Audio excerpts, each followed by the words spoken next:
Undervolting is probably not the problem. You need more voltage, if anything, but not too much. You got to find that sweet spot to where you're not crushing too much voltage into here and just overheating the shit out of your chip and causing failures as soon as you try to run a program.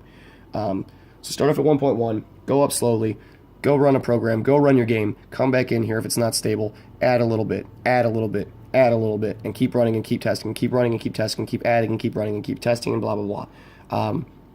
Maybe even go a little bit up, in your megahertz. As soon as you find one that's stable, as soon as you finally hit that stable point where your games are running and you're not getting video TDR failures and everything, I know you're going to want to reach for the heavens and shout for joy and everything. That you finally got everything stable and you're just going to leave it and say, that's it, I'm done, I'm just going to play my games from here. But to be honest, that's only the beginning. That's just half the fun of this thing, is finally getting this thing stable and then save everything. Once you finally find out where it's all at, save it. There's got to be, I'm sure these cheaper little motherboards probably have some kind of profile you can save in them too. Go to your overclocking profile, save the profile into an overclocking profile, save all the specs and all the stats and all that kind of shit, so that it's there. And you can always go back to it, and you can reload from where it was stable at, and it should always be stable at that point, unless you really fry something, which isn't going to happen. Trust me, these things have safety measures you're not going to get around for the most part. And then once you have everything saved, come back in here and go up. Increase your GFX clock frequency, increase your CPU core ratio and stuff like that. If you're on the stock cooler, if you're on a basic cheap little air cooler or whatever, even on the Hyper 212 Evo or the Be Quiet Pure Rock Slim or whatever, you're still not going to be able to overclock both of these to the maximum.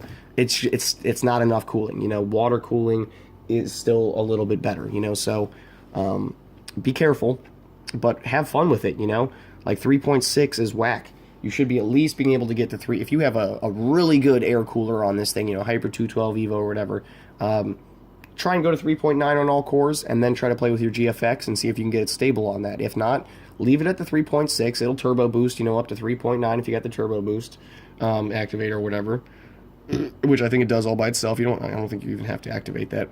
But I do have a game boost on this board where it just adds another 250 to the base value, which would take it up to 3,800. But yeah, tinker with this shit, guys. Now as well, too, since we're using the GFX again, we need to get our RAM going. So once you pop RAM in, most boards will have an AXMP or an XMP or a something MP profile, where you just one click set your RAM. So you turn it, you go from disabled, just click on it, give you profile 1 and 2. I'm going to click 2, and that auto loads profile 2 right here, which is DDR4 3200 megahertz at those timings, blah blah. So real quick, I'm just going to go to, I'm going to test for you. I'm going to go to 1300 megahertz on the core clock, and we're going to go to 1.150 for volts. And we're going to save everything. So we got 3200 megahertz on the RAM, 1300 megahertz on the GFX clock, 1.1500 volts on the GFX core, or for the GFX, frequency or whatever. And then my CPU, I'm going to leave bone stock. I'm not going to change my 3600 megahertz stock, but I am going to leave that voltage set in down here at 1.350 volts, just to have a set value, so that you can see that a set value will work. Save and exit, save changes and reboot, shows you all the different things you changed and all that kind of stuff, and we're going to hit yes, and we're going to let it reboot. And if it tries to load up, if you try to load up into Windows and it crashes and everything, don't worry, it's fine. It'll crash, you hit restart. And then you're going to hit delete, delete, delete, delete, delete, delete, and then you'll get into your BIOS again, and you tinker with it, you add a little bit of voltage, restart again, until you get into Windows. And then you run your games, and if they crash, you go back, you increase voltage a little bit, on here or there, reduce, voltage or whatever whatever the problem was to begin with yours specifically. And you just keep testing things and adding a little bit of voltage. Trust me, you're not going to hurt it. But if anything, if you have too much voltage, if your board is giving too much voltage to these things, or your auto voltage is just being stupid and giving too much voltage, or it's giving too little, then too much, then too little, then too much, you got to change it. You got to put in set values to make this thing behave like it should behave. So again, real quick, we'll run Cinebench just to see, what happens with the values that I just popped in there. Just basic ass random values that should be right around base stock. We're going to see if it'll run Cinebench. We'll see if that, what did I get, like 68 frames per second last time on the OpenGL. We'll see if it's any better, any worse. We'll see if it crashes. We'll figure some things out real quick. So we're gonna run Cinebench. I can hear my little fan, you know, speeding up. And we'll see what happens. While that's going, I'm gonna hit this real fast.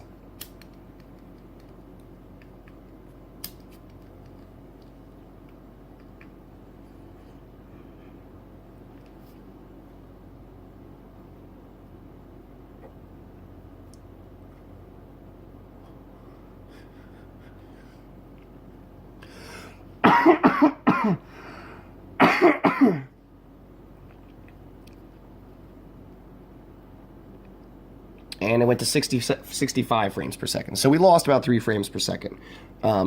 So setting in those exact frequencies on the GFX cores might have stopped them from boosting up to a higher speed to be able to get to 68 from what the auto was. But that's fine. You can see it's still stable at least. It's still okay-ish. So that was just Cinebench.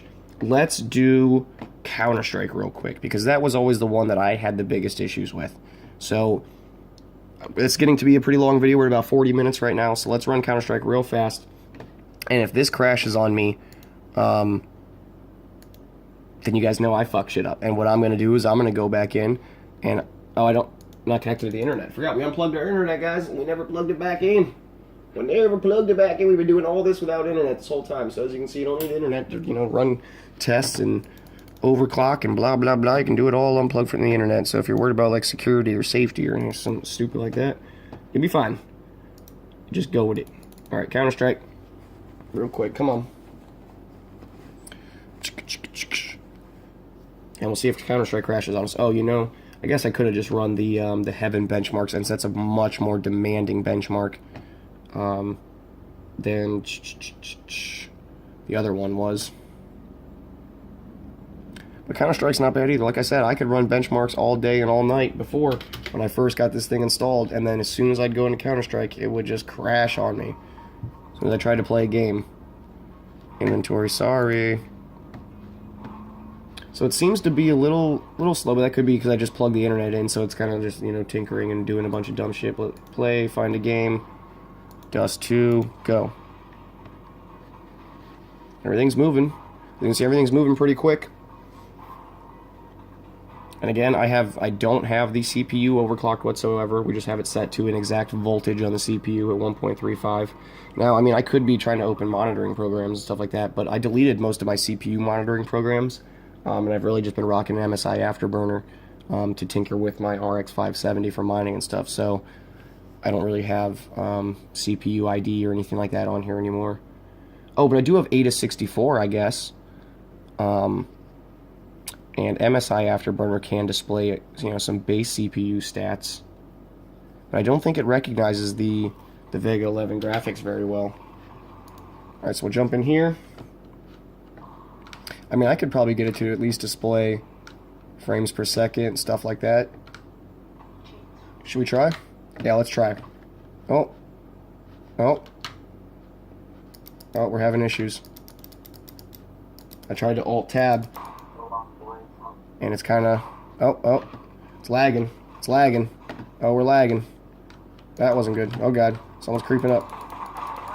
Oh, he got me. I hit him a couple times, didn't I? Yeah. I did 30 damage. Alright, bastard. So let's try to Alt-Tab again. Nope. Counter-Strike does not like to be Alt-Tabbed. God damn it, man. So the way to get around this, if you don't know... If you can't get your game to, you know, Alt-Tab for you, or actually close correctly or whatever to get to your windows. See, look at it being a piece of crap, dude. You can Windows tab, and you can open up a new desktop, and then go over to the other desktop, and say, fuck you, I got a new desktop. And then you can run MSI Afterburner over here. And MSI Afterburner will give me CPU usage and on-screen display and all that kind of stuff. So we'll go to monitoring, reset order, and okay. And then we're going to switch back over to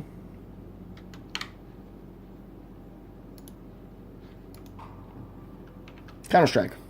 And let's see if MSI Afterburner will display up onto Counter-Strike doing it from that second desktop like that. And we'll see if we'll make it crash. I mean, now we're really putting some stress on it, trying to bring up MSI Afterburner. Whoa. Whoa. Look at this. You guys ever... Holy shit, how'd I... Oh, I was going to say, how'd I get into that mode? I've never seen that before. That was pretty cool. But it is working. See, here's the problem. It can't detect your GPU correctly. But... Wow, look at it tweaking out. Running that MSI Afterburner is really fucking with it. Look at it tweaking. Look at it tweaking. I think I might have broke it. It's not broken. Like, you know, just random issues from doing random dumb shit. You know, like opening a second desktop, trying to make MSI Afterburner display freaking statistics onto the screen while it was having issues minimizing in the first place. But it is up and running. I'm not getting video TDR failures, am I? No, I'm not. Look, the ground isn't shaking anymore. Oh, God. But we are getting some hang-up. So up in the top, I can see that my CPU... Oh, God, I got killed from behind. So I'm getting a little bit of lag and stuff like that. A little bit of screen glitching. But that could be more internet than anything. Because everything seems to, you know, be displaying pretty damn good. But again, this is on almost base stock settings. You know, and all I did was just throw some set values in there real quick just to try and make it stable. And bam, I got it. I nailed it. It's running stable at least. Everything's going. It's at decent frames per second. I can't tell because I didn't go into MSI Afterburner correctly and display them. But what I could do here, I'll change that. It only takes me 2 seconds. Take off the GPU usage and all that kind of shit since it doesn't display correctly anyways. And turn on frame rates. In on-screen display, okay. And jump back into Counter-Strike. Alright, so we're coming up on 45 minutes. Let's try and end this video just to show you, you know, some frames real fast. And show you that putting in set values is really the way to go, just to guarantee that you're getting, you know, the right shit. Alright, so there's display of frames per second, and I do have it at 1080p, let's see, I believe high settings. Oh god, I'm getting killed, as always. Up in options, video settings. So it's at 1080p, high, medium, high, very high, enabled, anti-aliasing ×8 with multi-sampling, blah, blah, blah, high auto. So it's on some pretty serious fucking settings. And I'm still running at, you know, 60 frames, 70 frames a second for the most part. And I don't have it overclocked. That's at 1300, what do we leave it at? 1300 megahertz? Yep, GPU, 1300 megahertz speed. I mean, that's nothing. That is absolutely nothing. I cranked this bad boy up well beyond 1300. So this is pretty much what you'll get bone stock. So bone stock, pretty much, you're getting 60 frames a second at 1080p, high, ultra high, very high, blah, blah, blah, blah, blah. This card is a fucking beast. Or this chip, I should say, is a fucking beast. Oh, I bought the wrong rifle. This thing sucks balls, and I got the bomb, too. So let's go die real quick. You'll just get to see me die. I'm like leaning my head over top of this phone and playing from a right angle at the moment, so I'm just asking to get my fucking ass kicked. Let's hope one of these guys drops. Oh, see, and there was a gun I could have used. Get out of my fucking way, shit rag. We got company. Where is he? Oh my god. It's got to reload. Oh, okay. Alright, I can't play from this angle. But yeah, so you see, it runs smooth. It runs butter fucking smooth at 60, 70 frames per second on almost bone stock settings. All I did was type in some straight values just so that it wouldn't stutter, wouldn't jump, it wouldn't glitch. So guys, do what I said. Follow the steps I just showed you. Change the shit to the voltages I told you. Use DDU in safe mode. And if you still have problems after that, I'm at a loss for words, to be honest. Because it's really just drivers and voltages that fuck with this thing. The only other thing I can recommend is to take your fan off. Take your cooling fan off the top of this thing and look at your fucking thermal paste and make sure your thermal paste is applied correctly. It should be almost a beautiful little even spread from one side to the other, you know, pretty damn close to the frickin' rim, if not on the rim of that motherfucker. Shouldn't be dripping down off the sides of the rim, but, you know, if it's not at the rim at certain places, if one little piece of the chip, you know, top corner is not covered, put a little teeny motherfucking drop up in that fucking, you know, top corner area to where it will spread and apply to it when you put your thing back down on there, you know, because you gotta have good heat spread for this shit to work right, and you gotta have it, you know, tightened down perfectly so it's a nice even sit on top of your chip. Other than that, I don't know what to tell you. There was one random guy, I think, that was in my comments too, who didn't have his RAM sticks installed in the right slots. He had them in like the 1 and 3 slots instead of the 2 and 4 slots like his motherboard told him not to do, and he was constantly having issues too. So check your hardware if these things that I just told you don't work. I don't know what else to tell you if these don't fix it, guys. I've spent countless freaking hours over the past weeks talking with people and researching and looking up issues and looking at problems and trying to fix them, and these are the only 2 main things that I can come up with that will fix almost everybody's issues. So I really hope I can help everybody out. Leave me, if I helped you out, please comment below. Let me know what kind of specs you had to set yours to, what kind of motherboard you had, and what voltages you needed to do on your motherboard specifically, so that other people that watch this might be able to, get exacts for their motherboard if they can't figure theirs out. I really hope everybody that bought this chip can get this thing up and running, because it is a badass chip and the graphics are ridiculously good on it. Almost every game that I played so far displays in 1080p low to high settings with absolutely no issues whatsoever. I'm not playing obviously AAA new games and shit like that, but it's great. It really is. So alright guys, I think that's pretty much about it. If you like the video, please hit the like button. I really do appreciate it. I'm trying to, get more videos out there. Let me know what you guys want to see next and stuff like that. I'm going to make my next video will probably be adding in a discrete graphics card onto the 2400G. Since I have my 570, I'll show you kind of the issues that I went through with that. And how I figured it all out. Again, DDU was the biggest freaking help I could ever have when it came to that. Just getting your drivers uninstalled correctly to get new drivers on there correctly. That is the biggest thing that you can do. So we'll do that next, guys. Leave me a comment down below. Just with your overclocking specs, what your voltage specs are, what you exactly had to do. I'm very interested to know. I've spent a lot of time talking to people, and I'm really just here to help. It makes me feel good every time I've gotten a person to get their shit stable and they've been able to start gaming, after trying for weeks and weeks on their own and now being able to figure it out. I love this shit. It's great. So, I don't know what else to say, guys. That's it. I guess I will talk to you guys soon, and I appreciate your time. Good luck, guys. See ya.